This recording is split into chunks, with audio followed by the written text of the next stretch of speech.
I'm trying to figure out timing. I know y'all were told that this might be a late day, and it's going to be a late day. We're going to hear from Mr. Weinstein. We'll have a quick break, and then we'll hear the state's close, and then we'll be done for the day. We'll come back tomorrow and get the instructions. All right. Go ahead, Mr. Weinstein.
Good afternoon.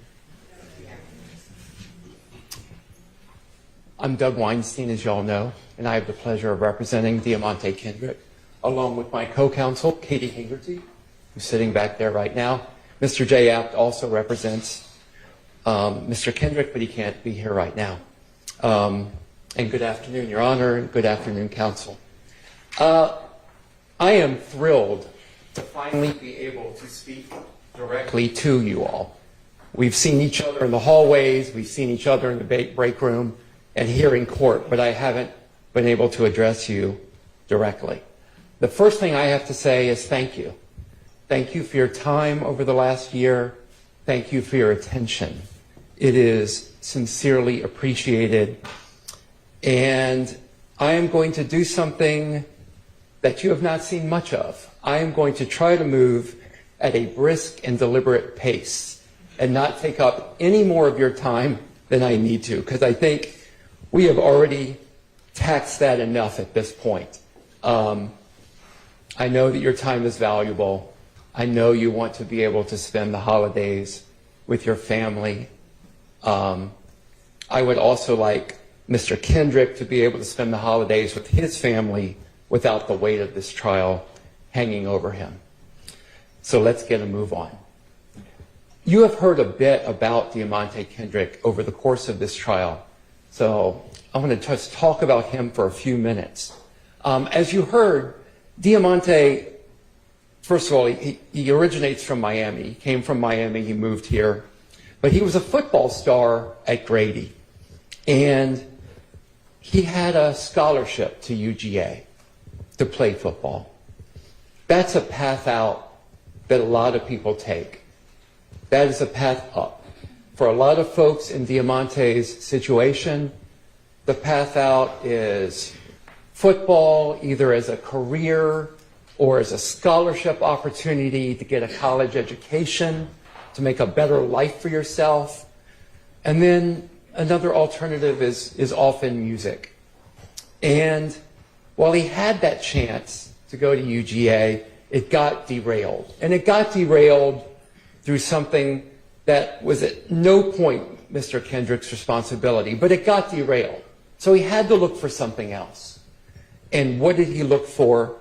He looked for music. He turned to music because he didn't want to live in that life anymore. He wanted to move beyond it. But yeah, he made some mistakes back then. He made some mistakes back in 2015. And he has paid his price for that. He has paid his dues that he owed society for that.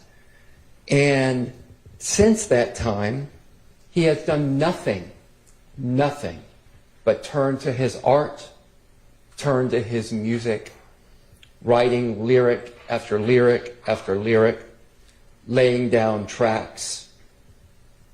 But instead of allowing him to move on with his life, he has become sucked up in this targeting of Jeffrey Williams and has become collateral damage.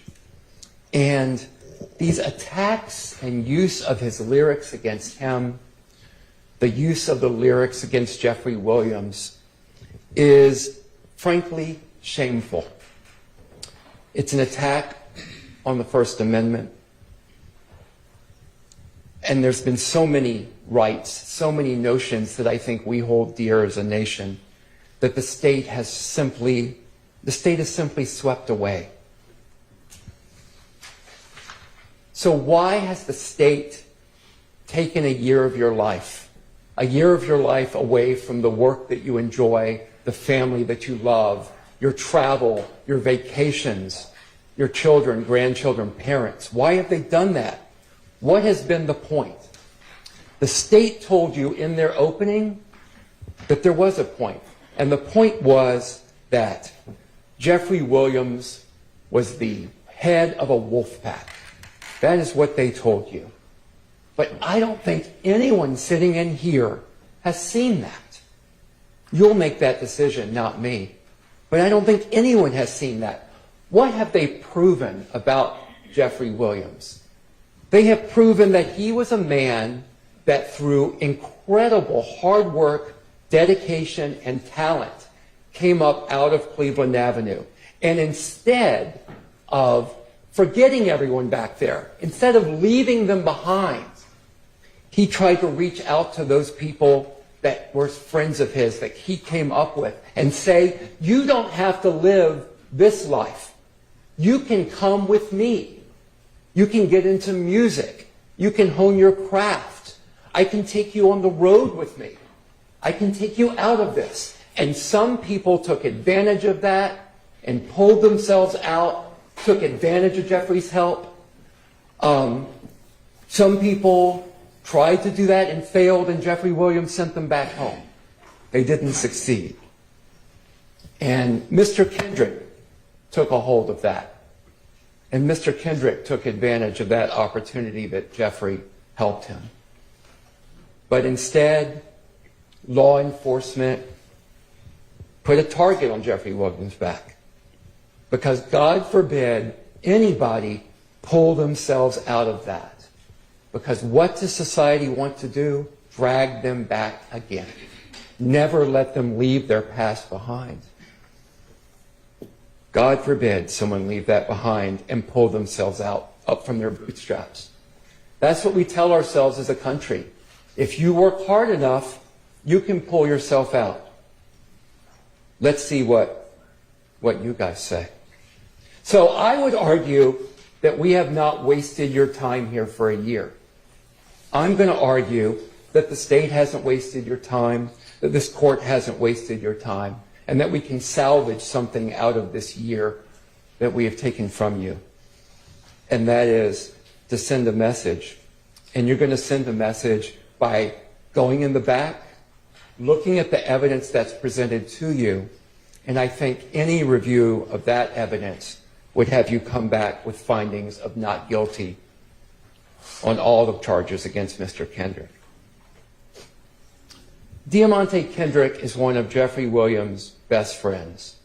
And as I said, he's a casualty of law enforcement's war on Jeffrey Williams. Mr. Kendrick is charged with racketeering, murder, and several other charges, about 4, all relating to drugs and guns that were found at Jeffrey Williams' house when Mr. Kendrick was over there visiting. What evidence, what testimony, what witnesses, what physical evidence has the state shown you that Mr. Kendrick committed these crimes? I would say almost nothing that you've seen in this courtroom. Sure, they've played some videotapes, but what have you seen from this witness stand? Nothing. When this case began, we stood up here in opening and we told you the state would not be able to present evidence against Mr. Kendrick. We told you they're not going to be able to show you guns tied to him, that there would not be ballistics tied to Mr. Kendrick. There wouldn't be fingerprints tied to Mr. Kendrick. There would not be witnesses putting Mr. Kendrick at the scenes of these crimes. There wouldn't be any video of Mr. Kendrick involved in the tragic murder of Donovan Thomas. We told you that this case was a Krispy Kreme donut hole. I think the phrase I might prefer is a nothing burger. But that's what we told you. That's what we promised you. And that is a bold promise for a defense attorney to make. And it's one you'll rarely hear. But we made you that promise. And we also told you what would happen. That the state was going to parade hundreds of witnesses through here to throw everything they could against the wall to see what would stick. And frankly, I would submit that nothing has stuck, that we have kept our promises to you. What did the state promise you? Again, a wolf pack with a ruthless wolf pack leader. It's late in the day. With a ruthless wolf pack leader that is here. And instead, you saw that man that wouldn't leave his friends behind. As the state has told you, as Mr. Shardt told you, the state has to prove these charges beyond a reasonable doubt. And they have to prove every element of these charges beyond a reasonable doubt. So let's just talk about reasonable doubt for a moment.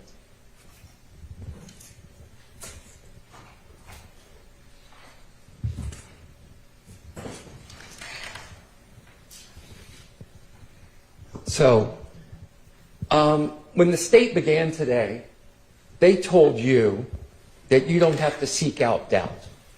They don't want you to think about doubt. But the standard is they have to prove their case to you by guilt beyond a reasonable doubt. Can you see that? Okay. They have to prove their state to you by guilt beyond a reasonable doubt for each of the charges, for each of the elements. It can't be down here as highly unlikely. It is a very high standard. Possibly guilty, probably guilty doesn't do it. It has to be guilt beyond a reasonable doubt. The court is going to charge you. They're going to tell you, for example, that grave suspicion is not sufficient. And let me read you the charge you're going to hear.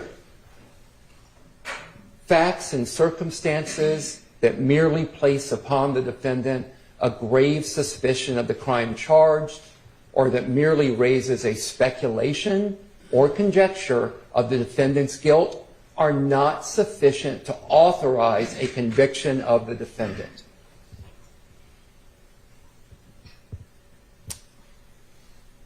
Mr. Shardt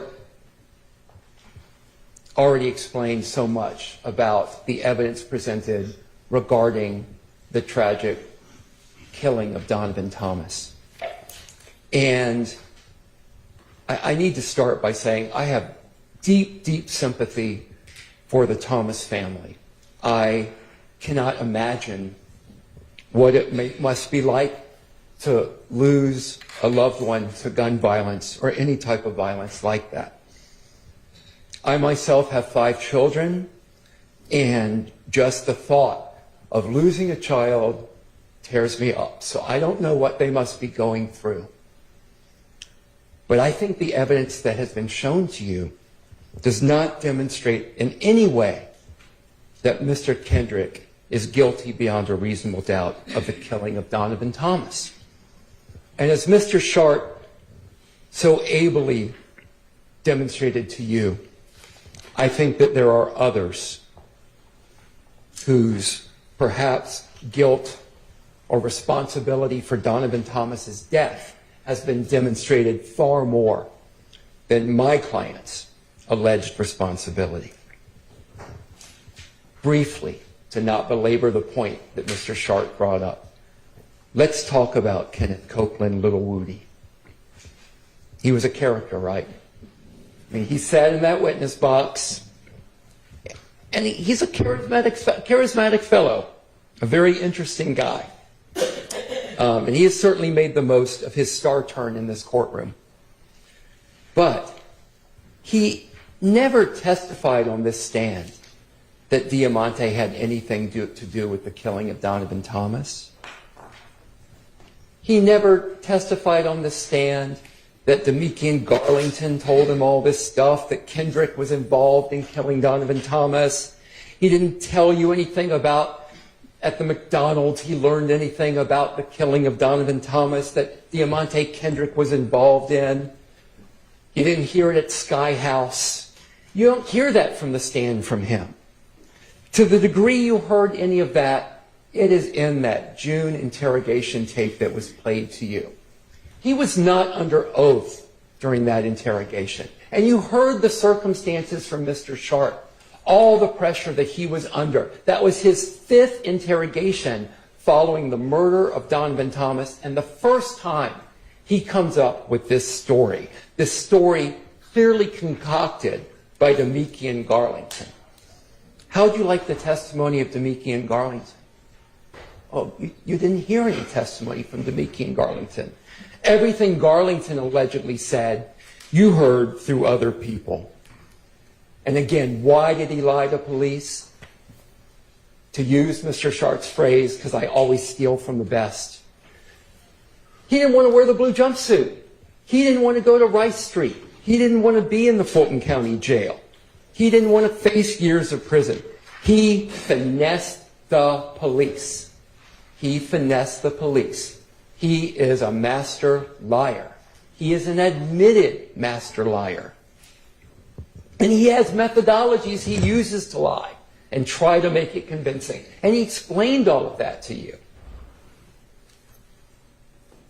Again, why doesn't he want to go to Rice Street? Well, he told you what jail was like.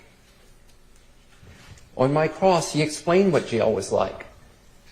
When he most recently spent time in jail, he had a broken toilet full of feces. There were flies everywhere. He had no food to eat. He had to put his shirt over his face to act as a mask to try to keep the smell down.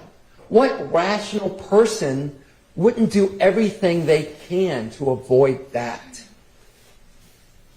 And of course, now is the next question. How do you know when to ever believe Kenneth Copeland? And I don't have a great answer for you on that. I can tell you what he said on the stand during my cross. He said, hand to God, I am telling the truth now. I have God in my heart. I have God in my head. Now, the state would have you believe about Mr. Copeland and Mr. Zachary, who I'll address next, that they got on the stand and they lied here. And they lied here, I'm sure they're going to say, because they're afraid of the defendants. And that is why they lie. But I'm going to argue to you that actually they got on the stand here and they told the truth. And they did it really almost in an act of bravery. Because when they get on the stand, the people they're afraid of is the state. They're afraid of the state. The state is the one that has the power to prosecute them. The state is the one that has the power to put them in prison. The state is the one that has the power to put Mr. Copeland in that jail cell with the non-working toilets and the feces and everything else that he is trying to avoid. But despite being afraid of the state, Mr. Copeland gets up here and tells you the truth. Quindarius Zachary, again, he lies to police. He lies to police repeatedly. And when I confronted him with those lies, why did you lie? He said, Yak never told me nothing. Yak never showed me nothing but love. Never showed me nothing but love. But he lied on him anyway. And why did he lie? Because Garlington came to him with a play. And what's the play? The play is to blame other people for the death of Donovan Thomas. Who did Mr. Zachary see in that infinity? He never saw nobody in that infinity but Woody.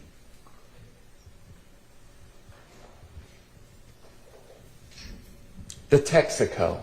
Oh my gosh, there's the smoking gun. There's the smoking gun that shows that my client murdered Donovan Thomas. He's on video at a Texaco station a block away before the murder. Heaven forbid. He pulls up in that Texaco in a Pontiac. He leaves the Pontiac. He goes, you've seen this video 1,000 times. Well, maybe not that many, but it must feel like it. He leaves the Pontiac to go into the Texaco. And he buys some junk food in the Texaco, goes back into the Pontiac. He sits in the Pontiac. He talks to another car that pulls up. He gets back in the Pontiac. And he leaves in the Pontiac. Go in the back. Watch the video 1,001st time. You're never going to see him get in an Infiniti. You're never going to see it. How does he get in the Infiniti? Was there a witness that got up here and put him in the Infiniti? No. Do they have video from the surrounding area that shows him transferring into the Infiniti? No. I mean, presumably, he teleports into the Infiniti. I have no idea what their theory is going to be when they argue to you, but I'm going to be fascinated to hear it, because there's been no testimony about him in an Infiniti. How do we know it's an Infiniti in a drive-by? Well, the state is pretty sure it's an Infiniti. The state put on, this is one of my favorite experts of all of the state's experts, they put on an Infiniti identification expert who has worked with, Infiniti for years. And he can tell in any kind of grainy video that that car is an Infiniti. That's an amazing expert, but I'll take his testimony. That's fine. I think he's right. I think it's an Infiniti. And Mr. Kendrick is not in an Infiniti. And it's pretty hard to do a drive-by shooting if you are not in the car that did the drive-by. It is absurd. So again, there's no eyewitness testimony of Mr. Kendrick involved in the shooting. No weapons tying Mr. Kendrick to it. No ballistics. No fingerprints. No gunpowder residue. No DNA. Nothing. Nothing that you would expect to see. Now, the state has told you, well, you can look at circumstantial evidence. This is true. You can. And the state put up a dollar bill with some puzzle pieces missing. So, well, you can kind of infer that that's a dollar bill. And that's true. But don't go try to spin that dollar bill anywhere, because that dollar bill will not spend. And this evidence is not sufficient to convict beyond a reasonable doubt. Where's the cell phone data? Oh my gosh. You poor folks. You had to spend days listening to experts come in here and talk to you about cell phone location data. Where was Mr. Kendrick's cell phone location data putting him there? They didn't show you any. Who killed Donovan Thomas? I don't know who killed Donovan Thomas. But I think Mr. Shardt's theory has some merit. Let's turn to the allegations that YSL is a gang. The state had to bring in 5 different gang experts. You guys had to sit through 5 different gang experts to try to convince you that YSL is a gang. Now, they gave you the definition of a traditional gang, and these gang experts, who, as Mr. Shardt pointed out, all sit there and train each other in this insular little unit, but they told you, yeah, they're not a traditional gang. They don't meet the definition of a traditional gang. But lo and behold, we have another category of gang. It's a hybrid gang. Ooh, a hybrid gang. This is fascinating. Let's talk about hybrid gangs. What's a hybrid gang? Oh, a hybrid gang is whatever we say it is at any given point in time to fit our narrative. That's what a hybrid gang is. I use the term nose of wax. They can twist it any way they want to fit the group of people they want and say they're a hybrid gang. It's a catch-all. It's a catch-all used to throw all kinds of people together and say, well, you don't meet the definition of a gang, but because we are gang experts that train each other, we have decided you are a hybrid gang.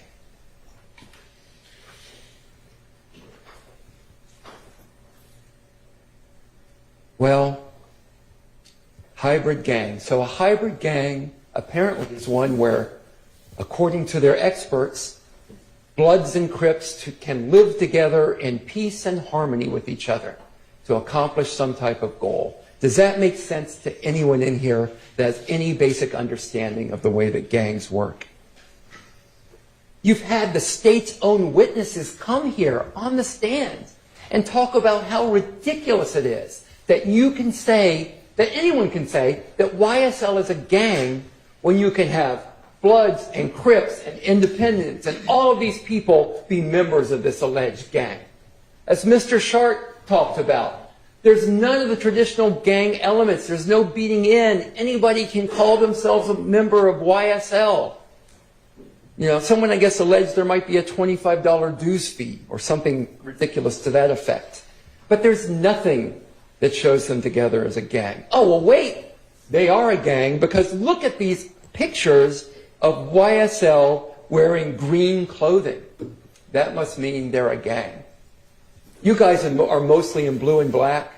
You associate with each other here today. Are you guys a gang? The state is all in red today.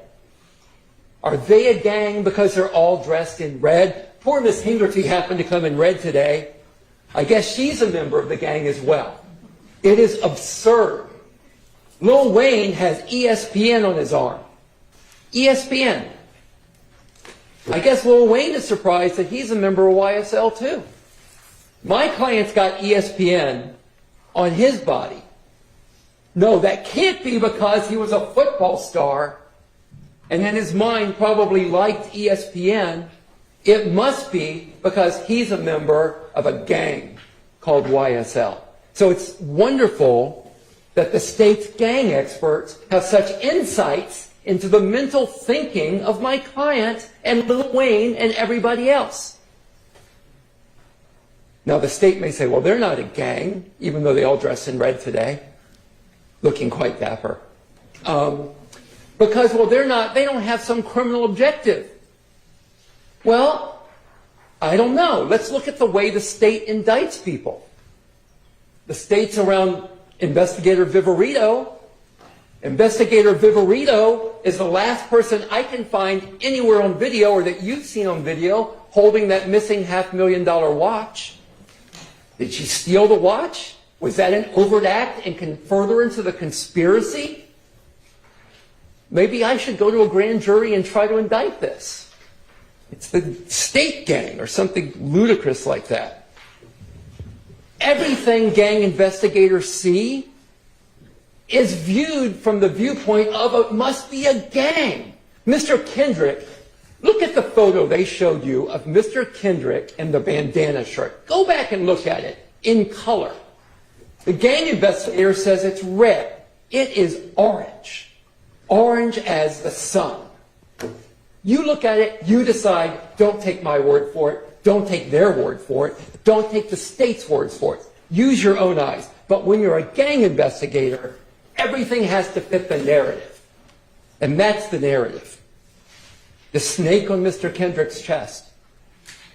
Did he get that snake because YSL is a gang? Or did he get that snake because it represents the tree of knowledge in the Adam and Eve story? Well, they can tell you. I saw a mentalist Saturday night at a show, and this mentalist was amazing. This mentalist, you would think of something, and the mentalist would tell you, "Oh my gosh, you're thinking of a number between 1 and 50. It's 47."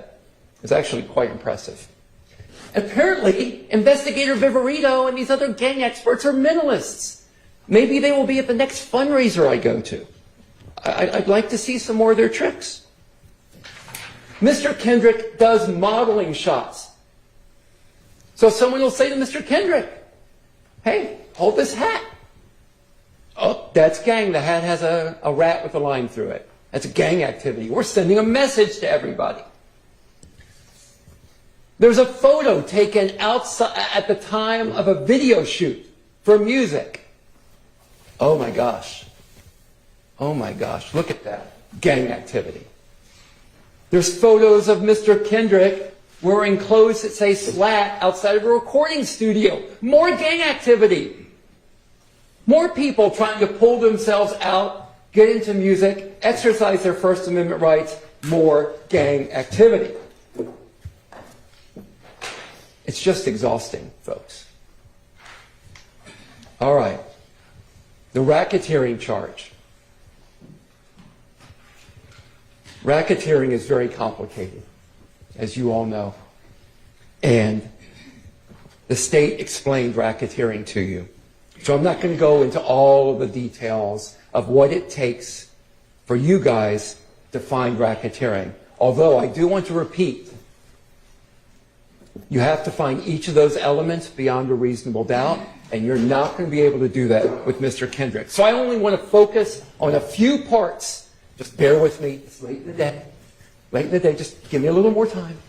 A few parts of the racketeering charge. First of all, the state has not shown a conspiracy beyond a reasonable doubt. What is a conspiracy? It is an understanding to accomplish or pursue a common criminal objective. Criminal. There's been no common criminal objective shown. What has been shown to you, and what was shown to you even earlier today? A series of independent, disparate acts over and over again. All kinds of different people committing criminal acts. I'm not going to argue to you that criminal acts were not committed, but they have not shown any relationship between these acts. They have not shown you anything that's shown it was done for a common criminal objective. That was not demonstrated. Again, as Mr. Shardt said, when Mr. Stevens was here, Tick, and Mr. Stevens was talking about selling pot, he did that for his own benefit. He's not paying up the ladder. And by the way, there is no ladder. Investigator Viverito told you because this is a hybrid gang, there's no structure to it. So I don't know how Mr. Tick is supposed to, Mr. Stevens is supposed to spread the money around. But it doesn't matter. They're going to say there's a common criminal objective. Nothing has been shown. Tick. I have to go on a side note on Tick, Mr. Stevens. Mr. Kendrick, Mr. Williams, they were trying to avoid the fate of Mr. Stevens. Mr. Stevens, remember, I'd love you to go back and listen, read his testimony. Remember, look at your notes. At the age of 11, society threw him away. They threw him away. They tossed him in juvie, where he learned about gangs and drugs and everything else. Threw his life away.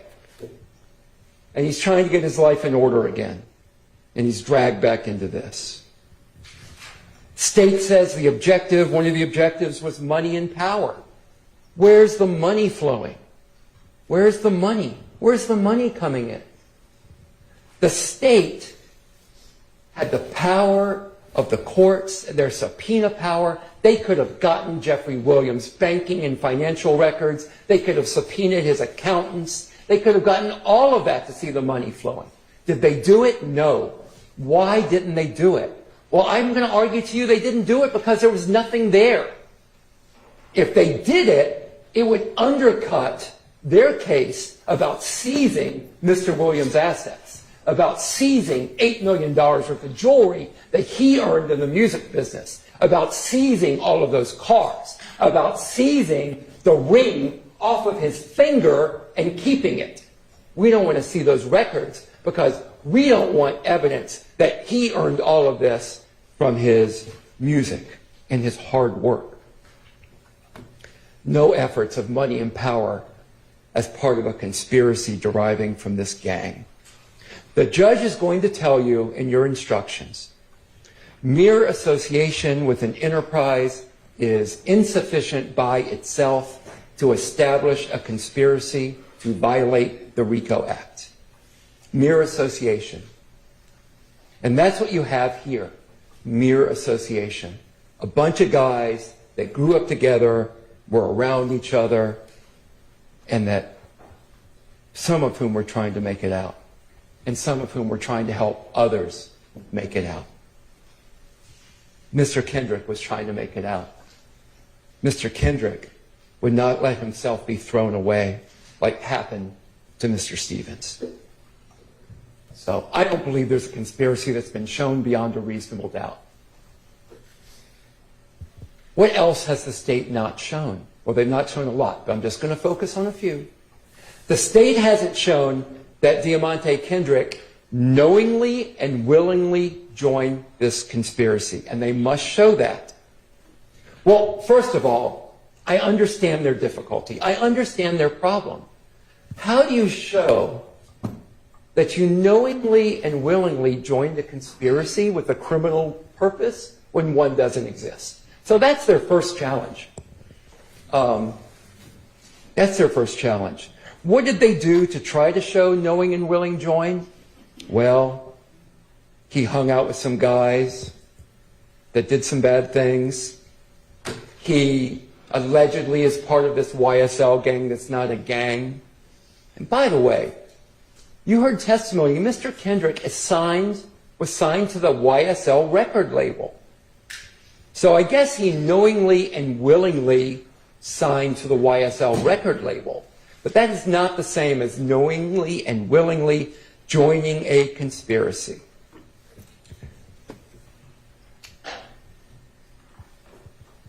Depending on the outcome of this case, at least to this point, being signed to a record label, even a rap record label, is not a crime in the U.S. What else hasn't the state shown? They haven't shown a pattern of racketeering activity. And the key here is pattern. And part of the key to pattern is there has to be interrelatedness. And I'm sorry about the legalese. I promise I am. But I have to talk about it. These acts have to be interrelated. And instead, what you've seen for a year of your time is isolated incident after isolated incident. We're going to throw everything against the wall and hope something sticks. But even if a few things stick, if they're not interrelated, it is not a pattern. So I believe that when you look at all of the evidence, you're going to need to go back to the jury room. And I believe once you deliberate, you're going to find that Mr. Kendrick is not guilty beyond a reasonable doubt of conspiracy to violate RICO. The last charges are easier to discuss and will go faster. Every count, counts 57, 58, 61, and 63. These are the last four counts against Mr. Kendrick. All of those relate or based upon drugs and guns found at Jeffrey Williams' house. Not a single witness, photograph, fingerprint, lab test, DNA, everything you can imagine. Nothing shows that Mr. Kendrick possessed any of those guns and drugs. Nothing. When they arrested Mr. Kendrick that day, did they test his clothing for any type of samples that there might be drugs or... No, nothing. Nothing. You didn't see any of that. Why was he arrested? Why is he arrested for drugs and guns? It's merely his presence at Jeffrey Williams' house that day. The judge is also going to tell you this, and bear with me while I read this, because it's too long to memorize. You are not authorized to find a person who was merely present at the scene of the commission of a crime at the time was committed guilty of consent in and concurrence in the commission of the crime unless the evidence shows beyond a reasonable doubt that such person committed the alleged crime, helped in the actual perpetration of the crime, or participated in the criminal endeavor. They're trying to show Mr. Kendrick guilty of those crimes just by being at Jeffrey Williams' house. I don't know about y'all, but when someone invites me over to their home I do not ask before I go there, do you have drugs stashed away throughout your house? I do not ask before I go there, have you got a machine gun hidden under the couch in the basement? Have you got guns stashed in your cabinets? I don't ask that. And when I get to their house, I don't go looking for those things. Why did they charge him with this? Why did they charge Mr. Kendrick with this? Because, as I have told you, from what you could see in this courtroom, Mr. Kendrick has done nothing but work on his music. But they have to drag him in. They have to suck him in to this vortex caused by their relentless, ridiculous pursuit of Jeffrey Williams. It is offensive and it is absurd, and presumably they felt they needed to do it to help out on the RICO case and to help get Jeffrey Williams. Briefly turning to each of those counts, count 57, participation in criminal street gang activity. That is purely based on his alleged possession of marijuana and a firearm. But again, no one got up here and said Mr. Kendrick possessed any of the firearms or any of the drugs at the house. Now, here's what the state is likely to say. This is what I'm anticipating. Possession can be one of two ways, and you will hear the judge instruct you on this as well.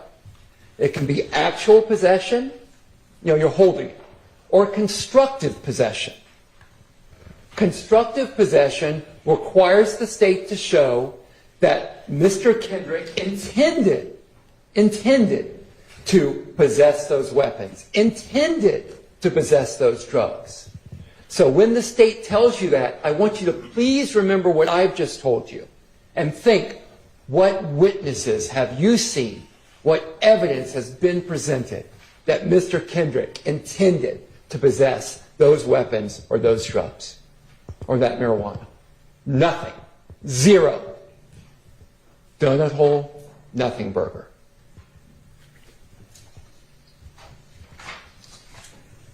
The other three counts, 58, 61, 63, those are all marijuana or firearms. And again, I don't need to repeat myself.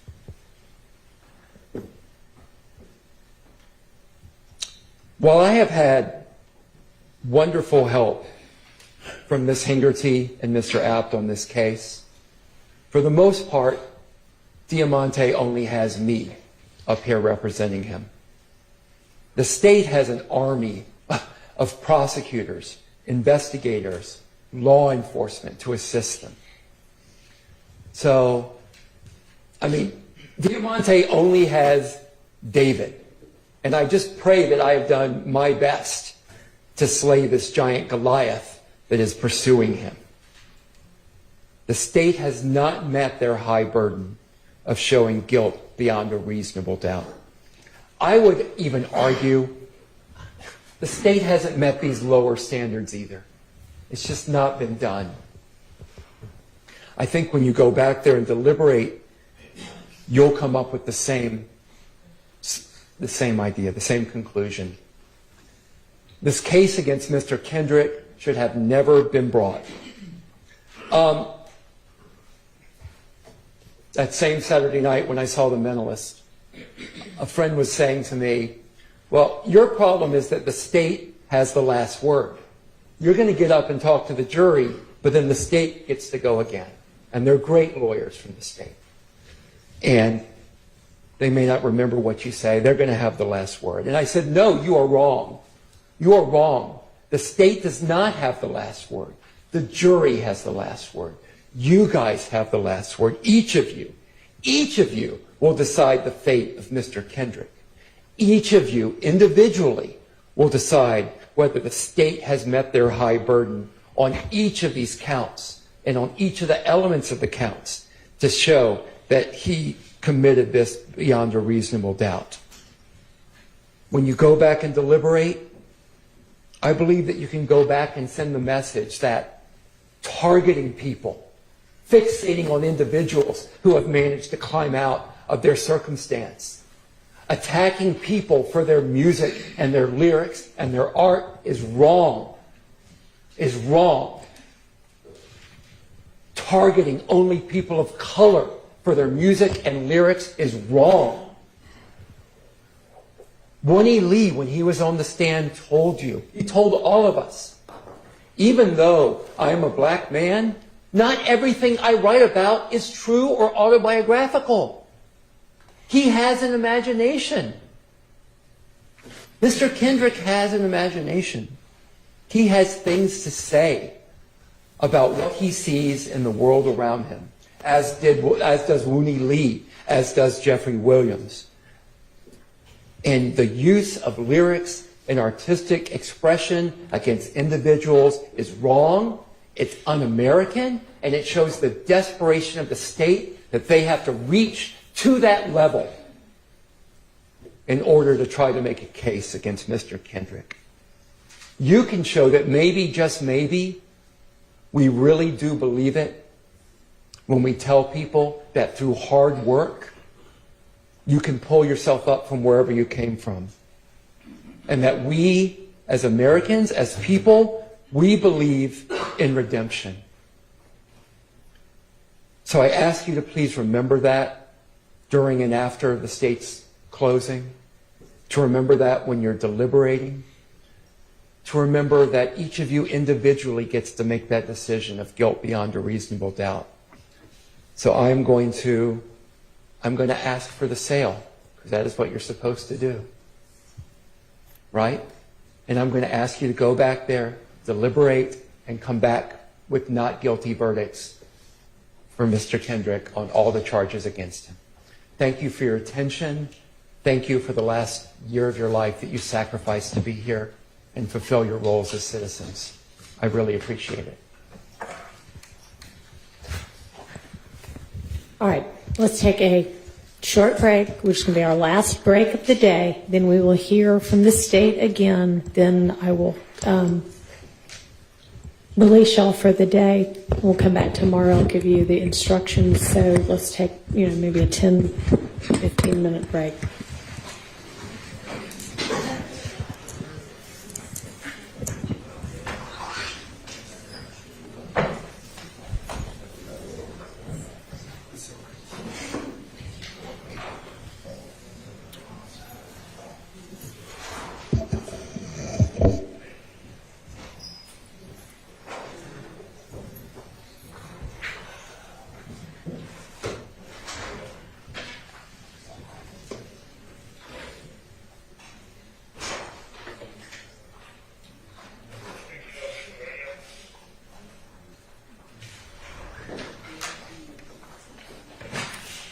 All right, it's going to be our last break for the day as well.